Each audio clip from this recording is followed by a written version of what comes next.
Namo Bhagavate Vasudevaya.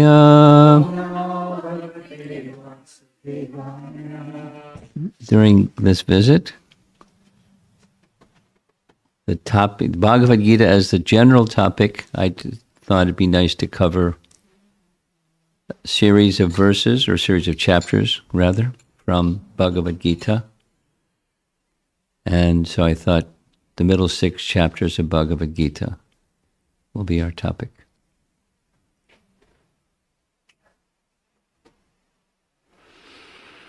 So this evening the plan is to make a summary of chapter 7, the first of the middle 6 chapters. A little bit about the structure of Bhagavad Gita. I know most of you know, but it's nice to hear again and again. Bhagavad Gita has 18 chapters, and some of our acharyas have described the composition of the Bhagavad Gita has 3 sections, 6 plus 6 plus 6, making 18. And the first 6 chapters of Bhagavad Gita, they're focusing on detached work, karma pala tyag. There's many other things. Knowledge is necessary for satisfactory detachment, jnana and vairagya, and thus the final 6 chapters, jnana, the first 6, karma, or detached work. And the final 6 chapters are restating what's been already stated in the earlier portions of Bhagavad Gita, but with greater detail. So further knowledge leading to detachment, making an assist for devotional service that's undivided. And then the middle 6 is devotional service. So one of the acharyas has described like this: middle 6 is the most important because just like, so it gives 3 examples, just like if you have some valuables in the family, some heirlooms, some gold, some precious, something or other, where do you put it? Do you put it at your front gate? Do you put it in your backyard? You put it someplace in the middle of the house where it's safe. You put it in the middle of the house where it's safe. Similarly, if there's a procession and there's a VIP who's joined the procession, does the VIP go at the front of the procession, at the end of the procession, or in the middle of the procession? VIP goes in the middle of the procession. I had practical experience of this. It was confirmation of what Prabhupada said. At the time of the opening of the Krishna Balaram Mandir, the whatever his title is, the governor of UP, whose base is in Delhi, agreed to come. So the week before he came, there were police all over the place, security people. And then when the procession began, again, the police or the military were in the front. The governor was in the middle, and the entourage, the ministers and the other people were behind. And this way, the governor came. It was a nice reception. It was nice that he came too. And then a third example is given: when you build a house, what's the most important part? The windows and the doors, or the walls, or the structure that holds the house up, like an A-frame house. The main beam across the top and the parts that support the main beam across the top and the foundation. The other parts go on after that's in place, but the most important part is the foundation and the frame that holds the house. So the Acharya says, similarly, Bhagavad Gita is composed like that, where the most important part is in the middle. And bhakti nourishes and generates knowledge and detachment. Bhakti is independent, the others are dependent. Bhakti is not dependent. Bhakti is independent. But the others are assist, they help to nourish bhakti. And so, leading into the middle 6 chapters of Bhagavad Gita, there's detached work. And at the end of Bhagavad Gita, there's further elaboration on items of knowledge, but the essence is bhakti. So similarly, just a little background for the middle 6 chapters. The first 6 chapters, in addition to detached work, they're discussing karma yoga, to some degree, cultivation of knowledge, and the asceticism that some people like to do to enhance detachment from the world. But the conclusion of the last verse of the 6th chapter is, Arjun, last 2 verses, Arjun, be a yogi, by all means be a yogi. Of all these others, be a yogi is the best path to move on, because he wants to know what's my duty. Be a yogi. And of all systems of yoga, the best system of yoga is bhakti yoga. And bhakti yoga has these 2 parts. With faith, both of them, engaging in devotional service, and always thinking of Krishna within. Madgatena antaratmana. Madgatena antaratmana. Shraddhavan, with faith. Bhajate yomam. Engaging in Krishna's service. So what the body does and what the mind does. You get those together, and with faith, properly executed, that's the topmost yoga. So that's how chapter 6 ends. It then introduces the middle 6 chapters. And the middle 6 chapters, so we're going to just do a little overview of chapter 7. And there's several sections or clusters of verses. And Krishna repeats in the first verse of chapter 7, he's going to explain how, this is,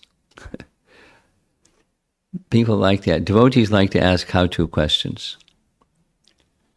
Now, commonly what I've been answering with how-to questions is sadhu sangha. And I'm starting to answer, read the middle 6 chapters of Bhagavad Gita and you'll know how to. Because Krishna promises that he's going to explain how the topmost yoga system can be performed. That's the first verse. I will now explain to you, Arjun, how to. So the same 2 things. But specifically, how to engage in devotional service with mind fully fixed on him. Madgatena taratmana.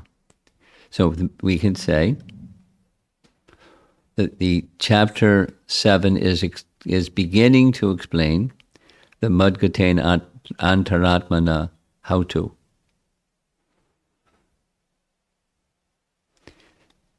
And the primary means, how to means, is by hearing.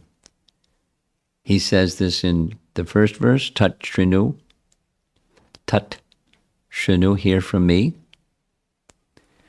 And in the second verse, he says, Vakshami, I will explain. In other words, all systems of yoga, bhakti included, is manifest and supported by sound. And hearing that sound vibration of Bhagavad Gita from Krishna or those properly representing Krishna, that's the method, that's the how-to method, by hearing. And fundamental, if you want to, those who want to develop their bhakti nicely, it's imperative, it's essential to understand the divisions of Krishna's energies and how they're resting on him. Or he specifically says, his spiritual and material energies. I'm going to explain to you these, Bhakshami, these spiritual material energies, after which there remains nothing further to be known. That's pretty strong. Nothing further to be known. So there's the source of everything, and there's that which comes from the source of everything, at least in this world. Now there's subdivisions in other parts, but it's spirit and matter. Then he concludes this first section, the first 3 verses. The one who can understand this, it's very rare. Very rare indeed, to come to that standard of unmixed devotional service. He's not like making it too far away to reach, but he's also setting the standard. It requires to know Krishna requires the person to know this is categories of matter, this is categories of spirit, and Krishna is the controller of both, the source and the controller of both.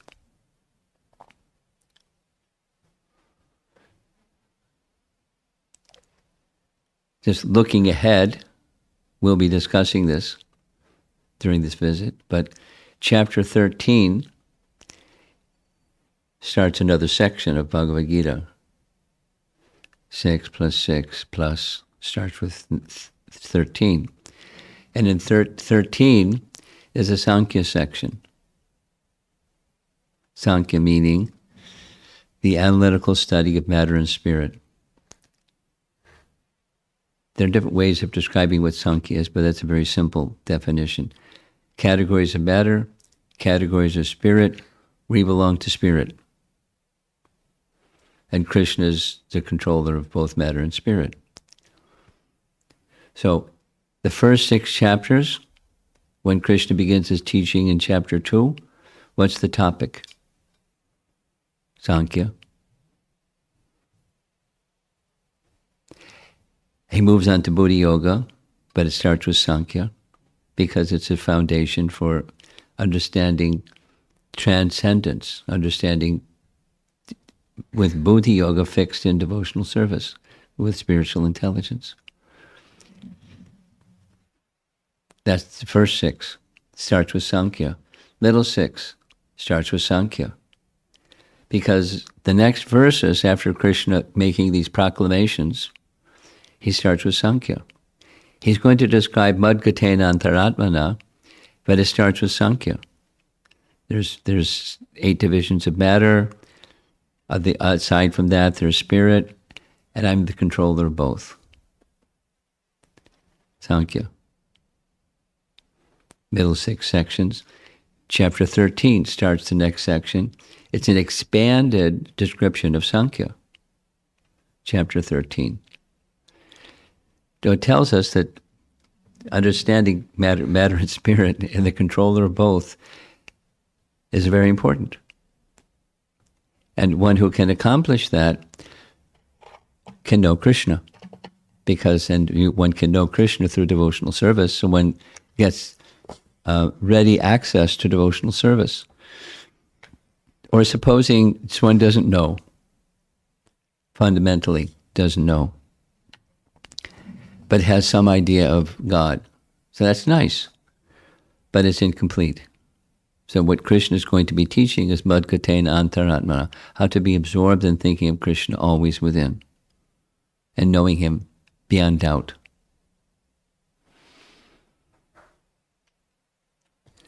So that's the first three verses is one section. Krishna's making some proclamations of what he's going to be doing. And then he starts describing matter and spirit. And by seeing and by understanding through sound, and thus by seeing through one's understanding, that all things are simply a manifestation of these two energies interconnecting, matter and spirit. Such a person can see Krishna, at least see the hand of Krishna, because he's behind both matter and spirit. He's the controller of both.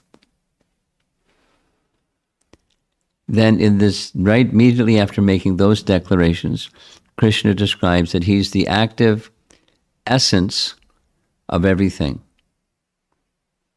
You could say the active principle, the active essence. So there's matter and spirit mixing. Things are moving under Krishna's supervision.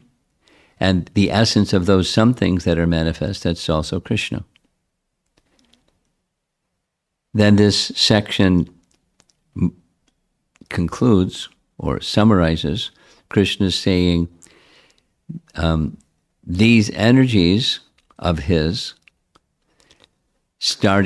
moved by the modes of material nature, everything is moving according to those modes of material nature, but not Krishna. He's not under the modes of material nature, as he's not under his material energy, because he's in control of the material energy.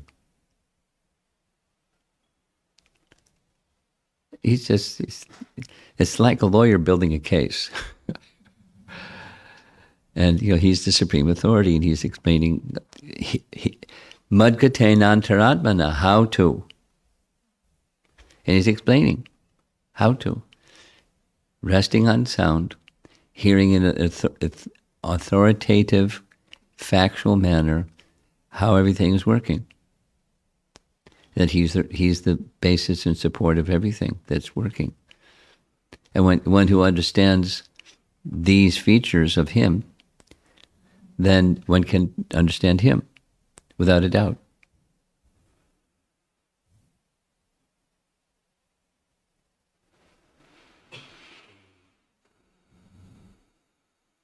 So then everything is moving under the influence of the modes of material nature.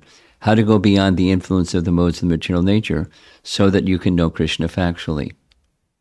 It's a very important verse. Daiviyeshu gunamayi mama maya. This verse is a very important verse. It's referred to, references made to it later. So it's a good verse to know. It's a very pivotal verse, key verse.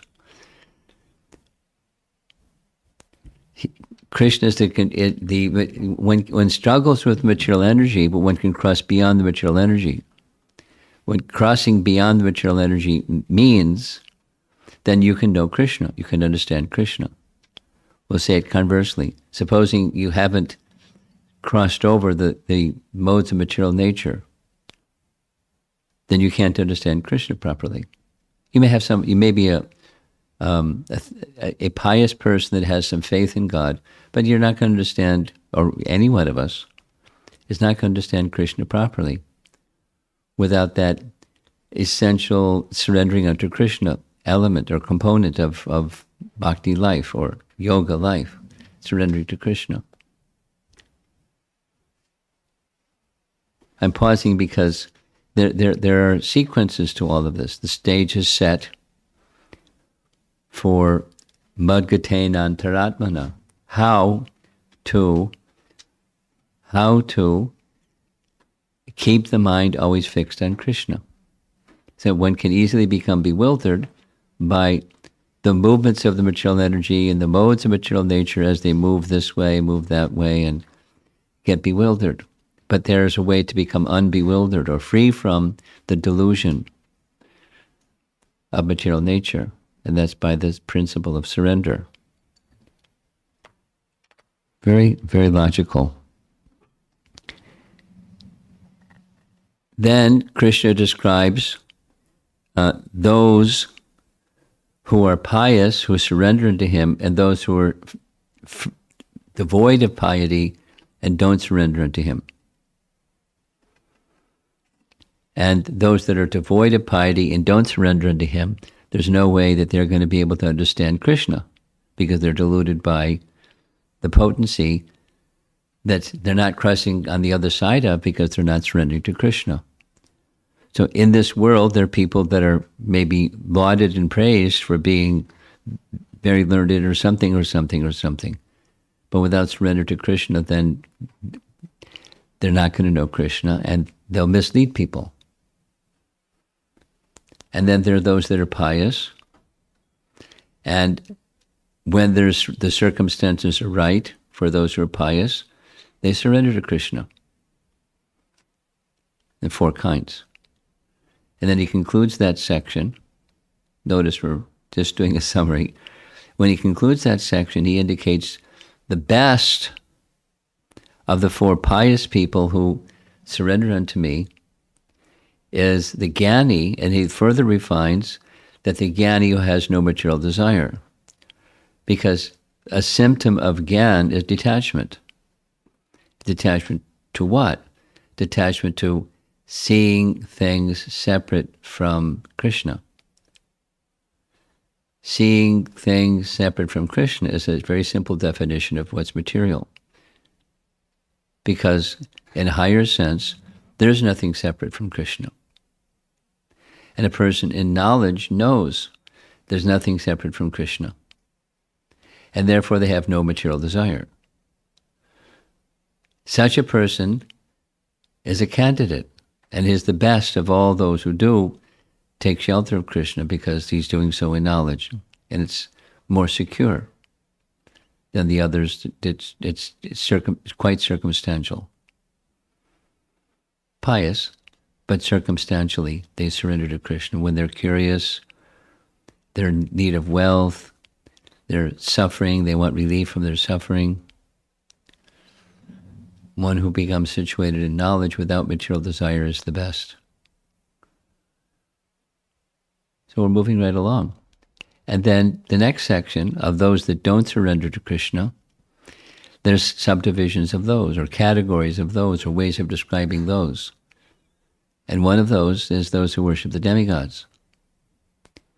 And another is those who are impersonalists.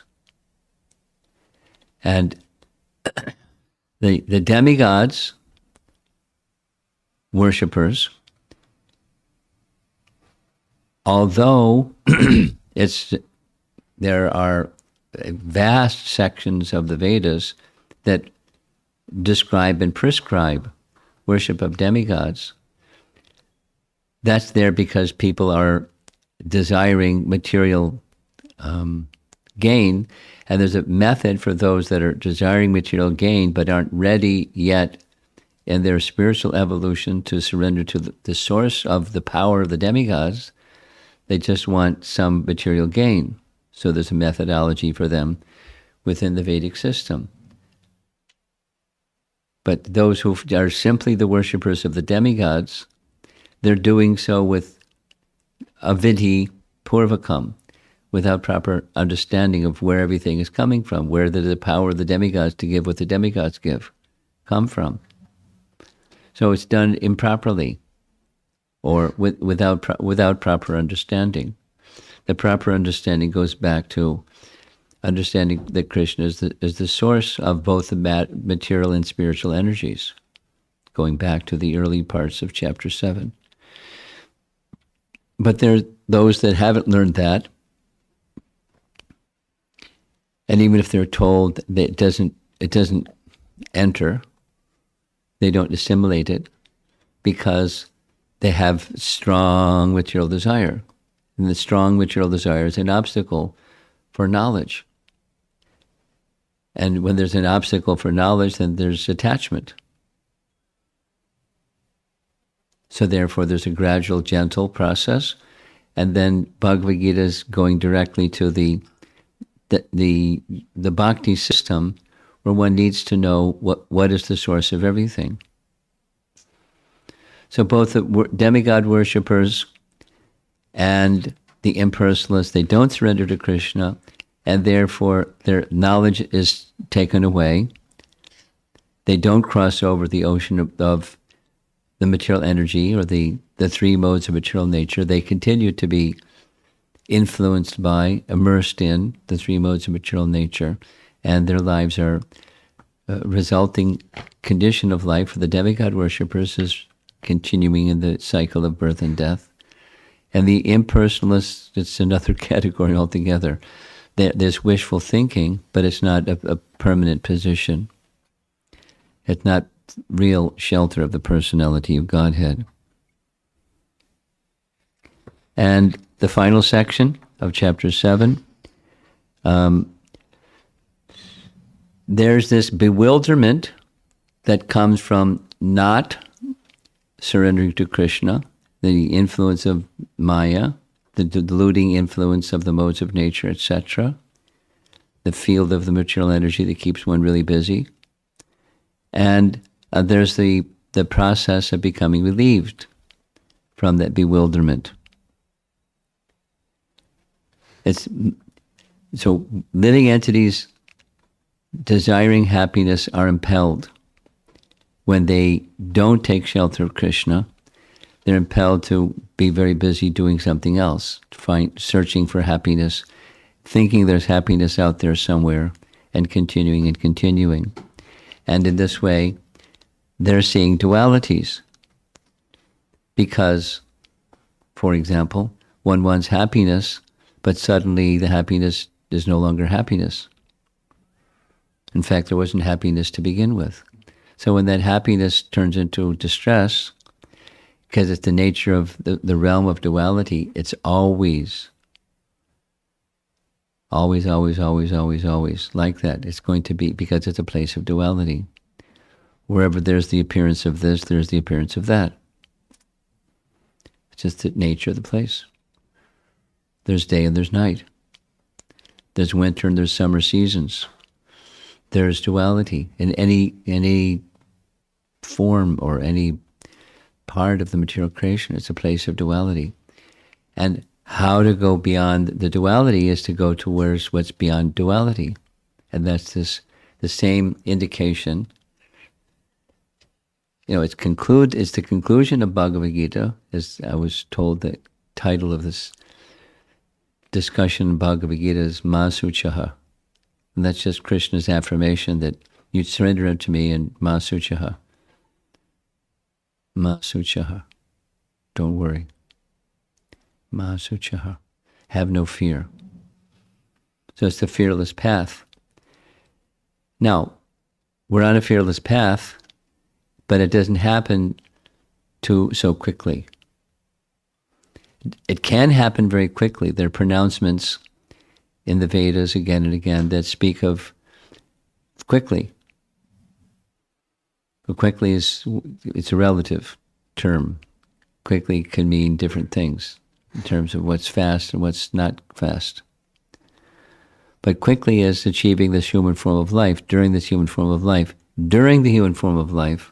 we can be connected with transcendence and thus rise above the struggle.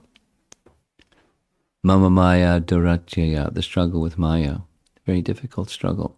One can rise above it. You can still be aware of the movements of the waves of the ocean, but you can rise above the influence of the waves of the ocean of material existence while being aware of it, not being controlled by it emotionally or otherwise. But it's pointing to take shelter of Krishna.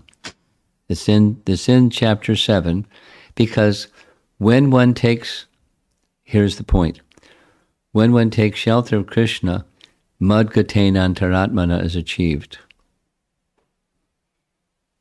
Conversely, if we don't take shelter of Krishna, Madgatena Antaratmana is not achieved. So the how-to is take shelter of Krishna. And how to take shelter of Krishna is by hearing from Krishna or the representatives of Krishna through disciplic succession, hearing what's Krishna's position, what's his material spiritual energy's position, How are they moving? How are they manifesting things, the modes of material nature? Here's this mode, here's that mode. Krishna, I'm summarizing the chapter now. Krishna is the essence, the active essence of everything. Take shelter of Krishna, and you can pass beyond the Mayic influence of Prakriti. When you've passed beyond the Mayic influence of Prakriti by taking shelter of Krishna, by hearing about him and hearing the transcendental, beyond material influence position of Krishna, when you're there, Madgatena Antaratmana is achieved. Supposing you're not there yet, none of us are there yet. So what do? Then you, with faith, Shraddhavan, Bhajate Yomam. That's what we do. So there's the sadhana. This is not chapter 7, Bhagavad Gita, it's nectar of devotion, but there's a sadhana stage of bhakti. There's the bhava stage of bhakti, and there's the prema stage of bhakti. But if one stays with the sadhana stage of bhakti, particularly the sadhana stage of bhakti as given by Lord Chaitanya, which means given through Rupa Goswami, we're on the path of Madgatena Antaratmana. It's an elaboration of Bhagavad Gita, the middle 6 chapters of Bhagavad Gita. It's the how-to, or Vakshami.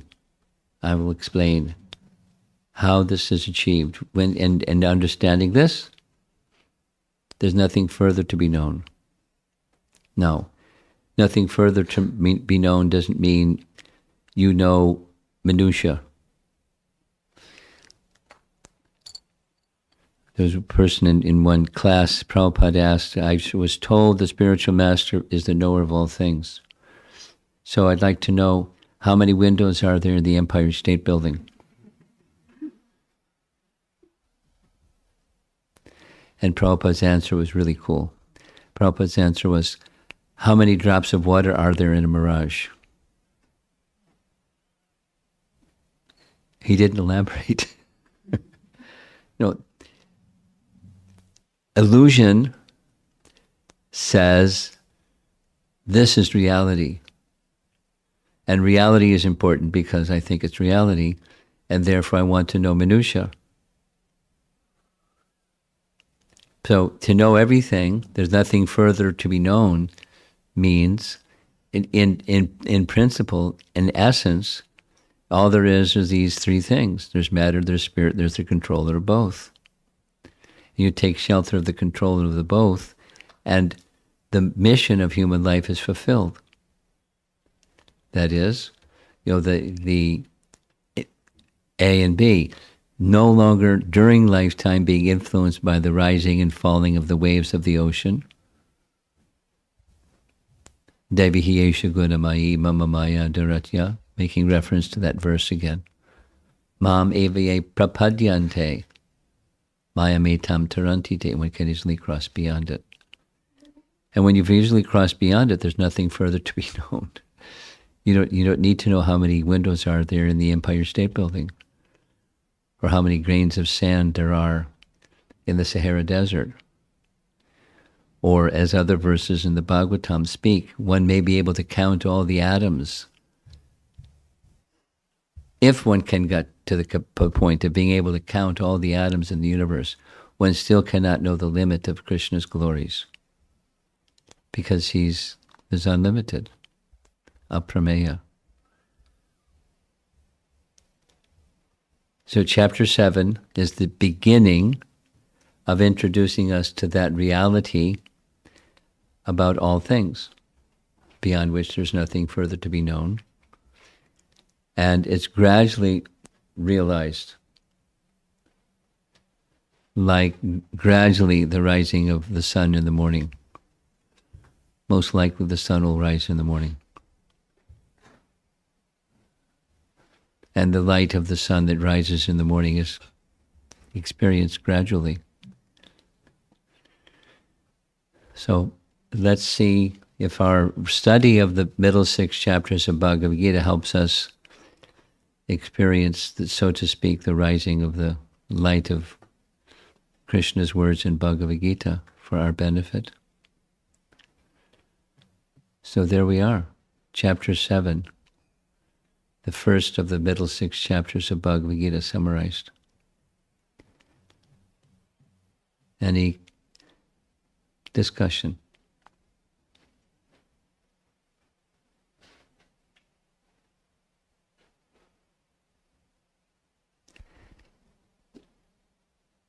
Yes, all the way in the back.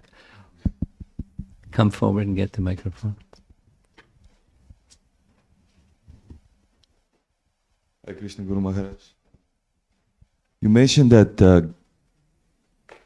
a jnani is qualified to understand Krishna. No, I didn't say that. Oh, maybe I just misheard it. Because you were speaking about how one of the qualifications in order to understand God is detachment. Yes. And a jnani has that to some degree. Well, to whatever degree there is, it's a litmus test of Gyan is detachment. Okay. One may have theoretical knowledge, but if one doesn't have detachment, one doesn't have knowledge. It's a symptom of one who has knowledge. It yields detachment from the temporary. And attachment yields attachment to the eternal. And from such a position, such a jnani may take shelter of Krishna. Now, to take shelter of Krishna, knowing that Vasudeva is everything, there's an unspoken ingredient, and that's association with someone who's carrying bhakti. Because someone who's not carrying bhakti isn't going to know that, because there's obstacles in them knowing that. They can be detached from the temporary and moving their lives in the direction of attachment to the eternal, but that Vasudeva is the source of both requires some association with some bhakta. And then engagement, at least the doorway is open for such a person to engage in devotional service. And then comes the realization through the medium of devotional service. So it all goes back to the association of the bhaktas. Yeah, ultimately. it's unavoidable. No, it's just like, that's just the way things are. Someone could, I don't like the way things are. Well, okay, but that's the way things are. Just like there's winter and summer season. That's the way things are. It's how this place is structured. There's duality here. So to go beyond duality, this is the requirement. Yoga is the requirement, and the fulfillment of that yoga process is these two. Shadhavan bhajate yomam. Bhajate is the same root word as bhakti, and it requires association with bhakta.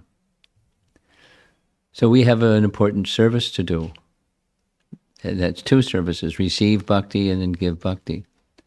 Be the transmitter or bearer of bhakti. And we're in a world where there's not so many bhaktas. That's just the way it is. But it's our service to receive and to give bhakti. And then the person that's the jnani can move from Gyan Yoga to Bhakti Yoga.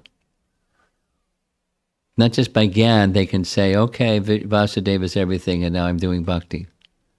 It's not like that. Gyan doesn't yield Bhakti. Gyan is dependent, and Bhakti is independent. Okay? Thank you. Would anybody else besides Lal Gopal like to carry the microphone around? I don't think it's so appropriate that he carries the microphone around. Can you do that? Very good. Anybody else would like to contribute something? We're over there. Hare Krishna Maharaj, Dhanvat Pranam.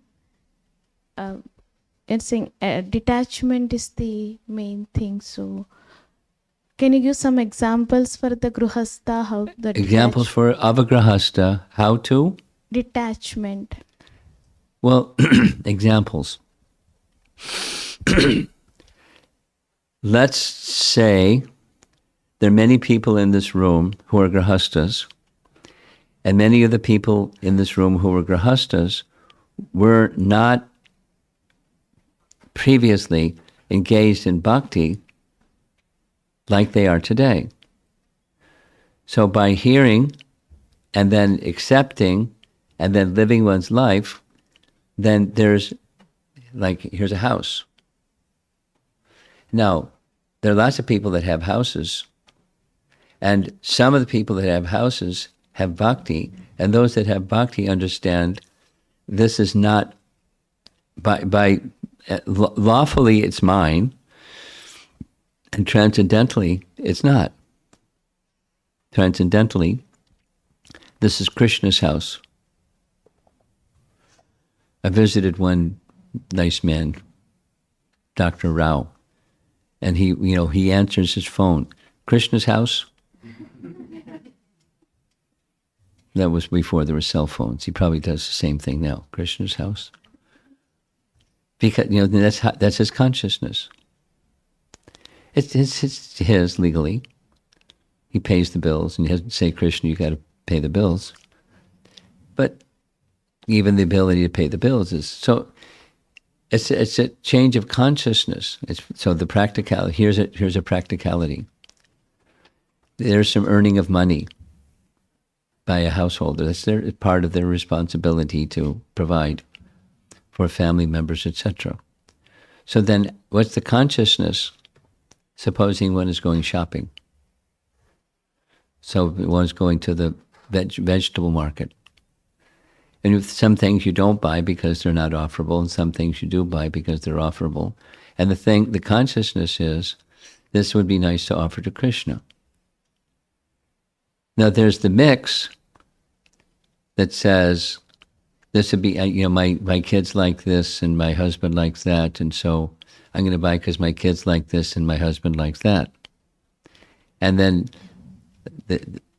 and I don't buy other things because they're not offerable to Krishna. But the Krishna conscious shopper is thinking, I want the best of each thing because it's going to be offered to Krishna. Because it's going to be offered to Krishna. There's a very nice description of this in Chaitanya Charitamrita. There was one devotee who was really attached to having the nicest. So he had coconut trees, and he would take the best coconuts with the best coconut water, and he wouldn't accept anything else. Somebody else came, they touched the doorway above his, or the roof, the part of the door above his doorway, as they were handing him the coconut, he wouldn't accept it. I can't offer this to Krishna. So, that's extreme, but that's a distinction as an example of a householder that will do things that are what householders do, but do them in the consciousness that it's for Krishna. And you could just expand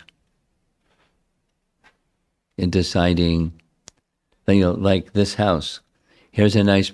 Some devotees, when they buy houses, they think, where's a suitable place in this house for gatherings? Where's a suitable place in this house for the deity worship to be installed? And they're thinking like that. The house buying is going on, but they're thinking in terms of service to Krishna, when they're doing what they're doing. The education of their children, et cetera, et cetera, et cetera.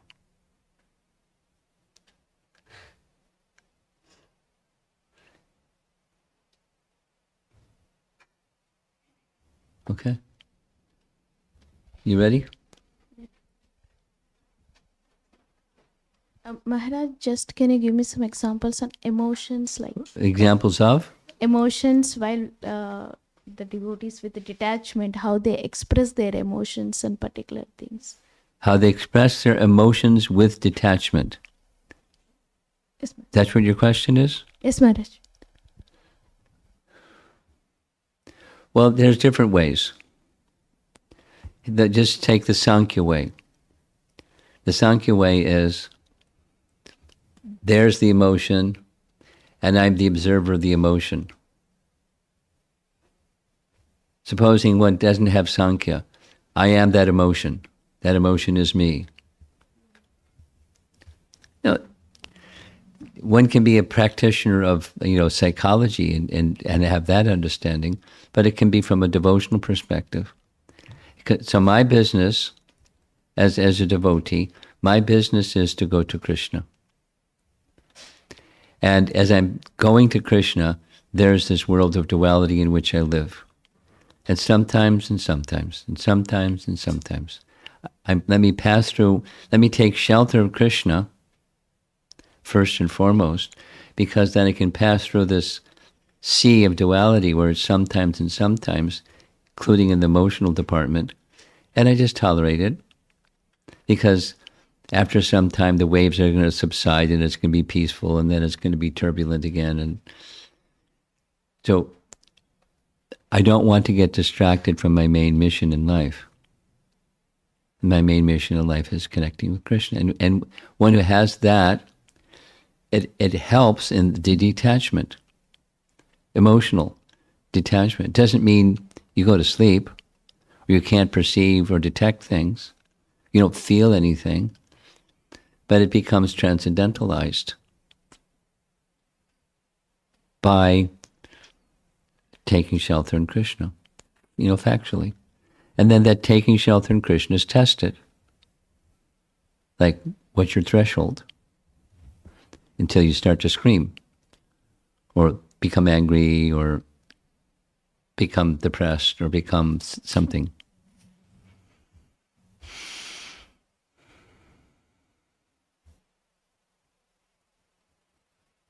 It's a common situation in modern life where people become depressed or have negative emotions of different kinds. Lots and lots, not necessarily depression, just going to just be like feeling lots of pressure, stress. I'm thinking of some devotees that I know are going through situations in their life that's very stressful. One of the key advices for such a person is, please examine how closely connected to Krishna you are.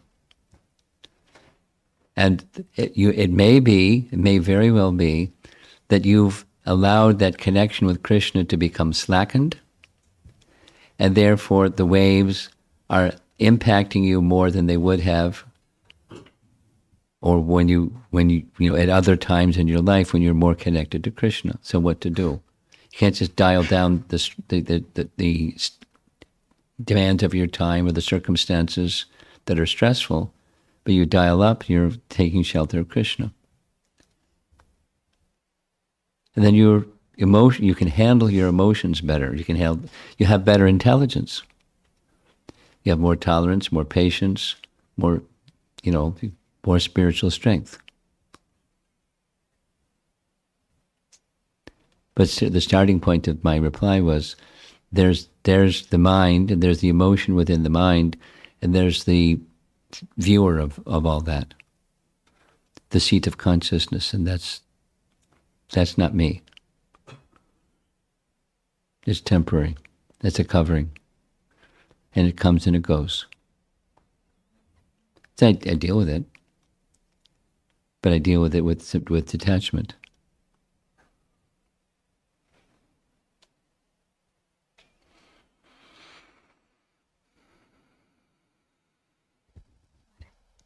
Anything else?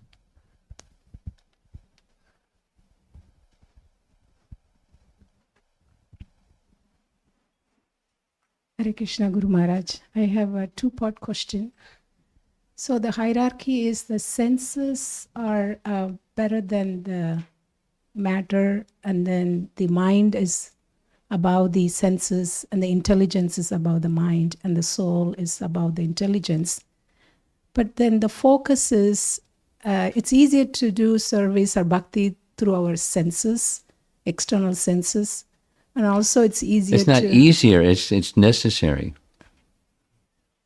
But the focus is the mind. We have to, the highest form of bhakti is getting attached to Krishna through the mind. I don't know if I'm saying that right. It's that's more. I follow what you're saying. And so what's the question? The mind is given more focus, even though the intelligence is Well, if you- higher. But in order to get your there has to be alignment. Without if your intelligence is out to lunch, intelligence is missing, then you're not going to be able to keep your mind properly oriented. So intelligence is necessary. It's above the mind. But the mind is really important because it's like the central switchboard. It's the sixth sense. It rules. Now the senses can rule the mind. Start screaming and something, and one does something, even if it's against your better discretion. So the alignment is necessary, but a lot of emphasis is given to mind. Yes. A lot of emphasis, because the senses follow the mind. Or when the mind is strong and gives direction to the senses follow. It can be upside down. The senses demand to the mind, and the mind does what the senses say. But when there's proper alignment, so we're dependent upon intelligence. And where does intelligence come from? It comes from Krishna. The soul's connection with Krishna. So that's the alignment principle. Now restate your question. You want to know why there's so much emphasis on mind. And the mind is often blamed as a culprit. Like mind control is always a difficult one to do compared to engaging our senses and intelligence. That's well, what because my they follow understanding. the deviation of the senses follows a mind that's, mushy, a mind that's not fixed. Or conversely, a mind that's fixed, it's much easier, not a guarantee, but it's much easier to control the senses. The uncontrolled senses is a big problem. It's animal life. So human life requires, let's go up one step, that you're controlling the mind. Supposing the mind is not controlled. There's this like the negative emotion question. We do wild things with our senses. Can't control our senses because the mind is out of control. We can't be a yogi, we can't be even a human being. So it's where human life begins. So then to do that properly, we need intelligence. To do that properly, we need bhakti. So you say it's the culprit, it's correct. But it starts before that also. The real culprit is our inimical attitude to Krishna. My next part of the question is, Guru Maharaj, then the false ego, which is, we misidentify ourselves. So that's the main, I was thinking if that's the problem, the root of the issue, because the mind follows the false ego. That's ignorance is the root. Ignoring Krishna is the root, ignorance. And then from that, all the other darkness thing comes. Supposing one goes beyond that problem, then false ego dissolves.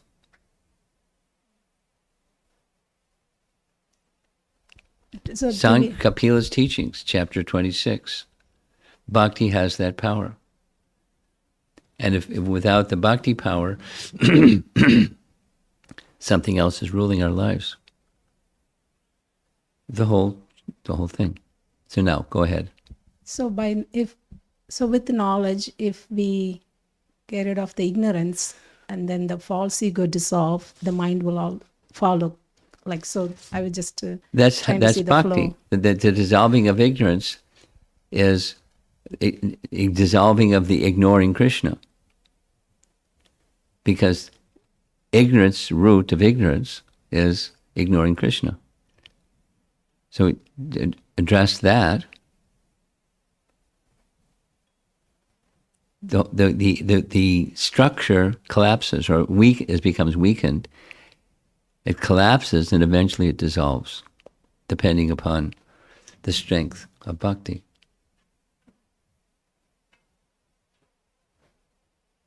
There was a question this morning that was asked about, is it possible to become completely free? The answer is yes. And there's degrees, and there's obstacles, but that's the bhakti picture. This is worth stating. The bhakti picture is holistic. While the soul's relationship with Krishna is at the root has branches and leaves and twigs and fruits. So there's things that are going on that one needs to take a look at in order to have this alignment work properly.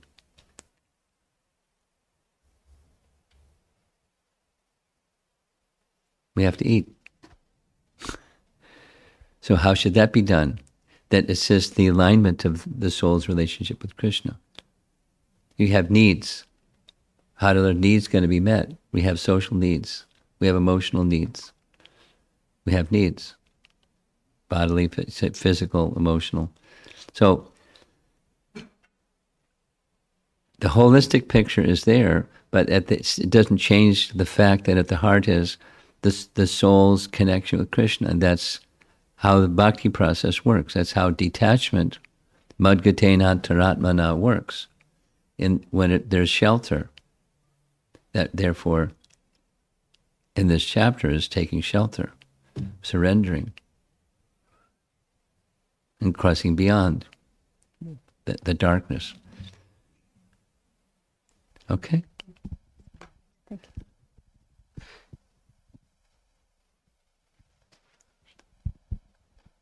Hare Krishna Maharaj.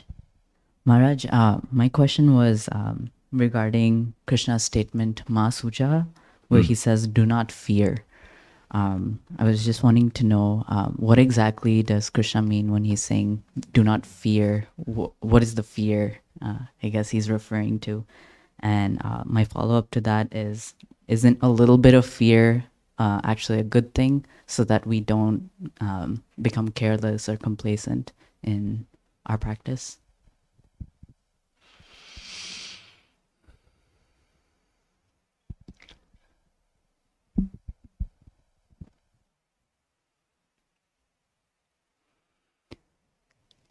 We'll take the second one first. Isn't a little bit of fear necessary so that we don't become complacent?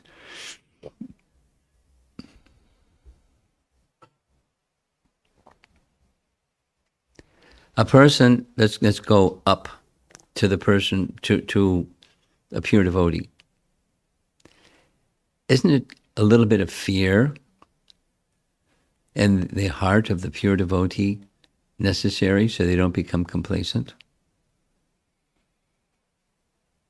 Okay, let's come down to us. Isn't a little bit of fear in us necessary so we don't become complacent? Well, my understanding of the answer to that question is, fear is part of duality. It's part of the package of ignorance of Krishna. So what's necessary for the person who is ignorant of Krishna is knowledge of Krishna. And then you can say, well, it's good to be fearful, because if you become slack or complacent in your submission to Krishna, or your surrender to Krishna, or your knowledge of Krishna, then you're in trouble. But then that's part of duality. Duality doesn't get you to transcendence.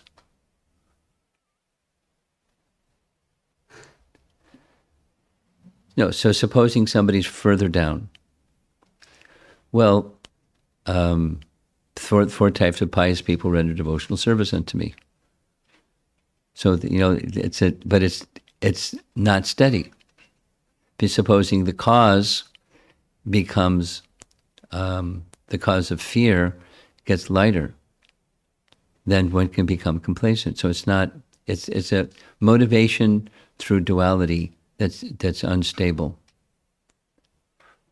That's part of duality. So it's not really necessary for us. Instead, what's necessary is bhakti itself. Light will dissipate darkness. Now back to your first question. What's that fear? There's a nice verse. You probably know the nice verse. Bhayam datriyam abhiniveshitak syat. You know the verse? Bhayam. You can look it up. It's a good verse. Hey, kirtan. You're practicing Mridanga during class. It's just a little distracting, but you're probably just keep you occupied.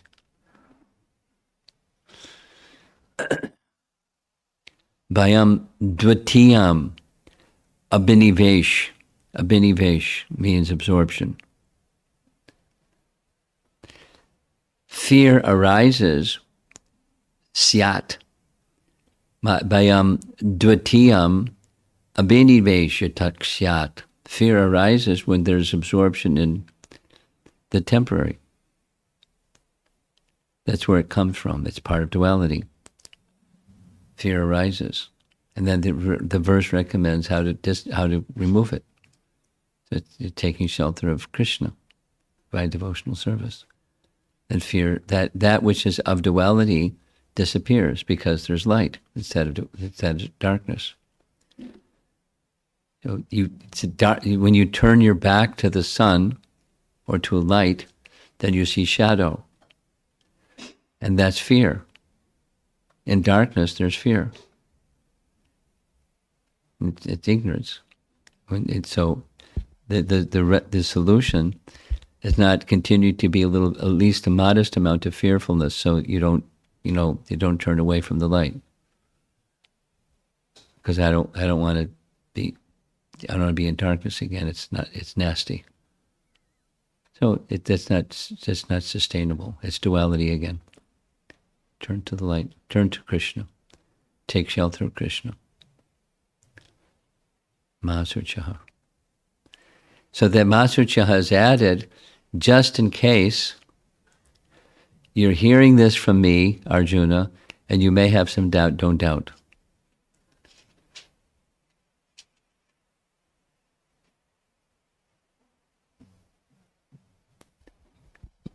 She has something. You have the microphone. Look at that. Okay. There's 2 online questions. Online questions. The first one is from Shrida Prabhu. He asks, Guru Maharaj, can we say this? The level of one's understanding of Krishna is reflected in one's love and devotional service to Krishna. Oh, fantastic. You got an A in your Bhakti Shastri exam. Next. Lakshmi Kanta Prabhu asks, Hare Krishna Guru Maharaj, in the Bhagavad Gita 13.1, Lord Krishna says, I shall declare to you this supreme wisdom, the best of all knowledge. Can you please share your comments on why Krishna is saying this after explaining devotional service in chapter 12? Because he's just going to expand everything that's there, starting with chapter 13 to the end of Bhagavad Gita, is restating things that have already been stated, but in expanded form. It's not new. It's restated in an expanded form. So nice catch. He's already stated it, and now he's going to expand it. The principle doesn't change. There's more details in the expanded version. Is that it? We're done? Way in the back again. Okay, where's our runner? Oh.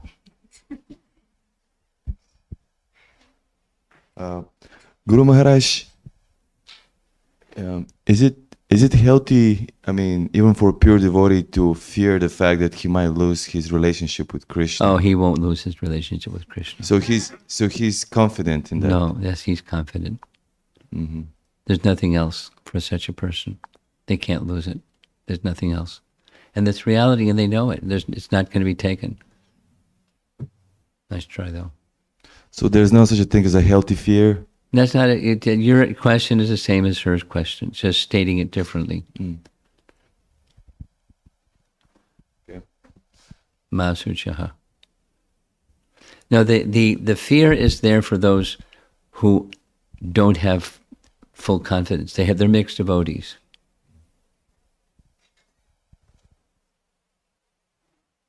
They're devotees. I chose this section in the morning class to read from because it's part of that section is the 20,000, and it turns out it's 20,000, according to Jiva Goswami, 20,800 kings that were captured by Jarasandha. They wouldn't surrender to him because they were surrendered to Krishna. And so he put him in jail, put him in prison.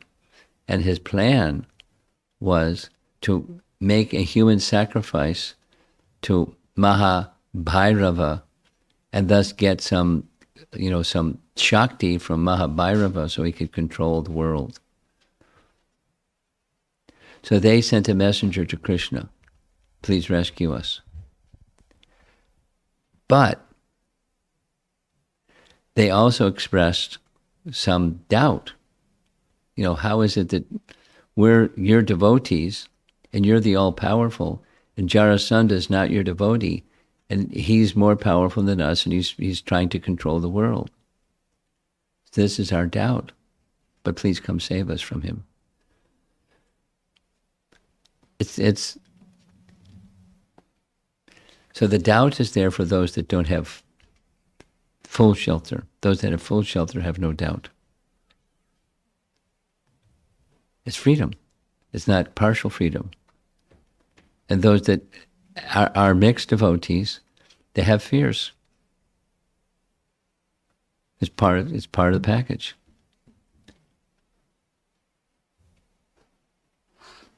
Bhayam datviyam abhiniveshitak syat. Abhinivesh, absorption in dvitiya, in duality. Fear.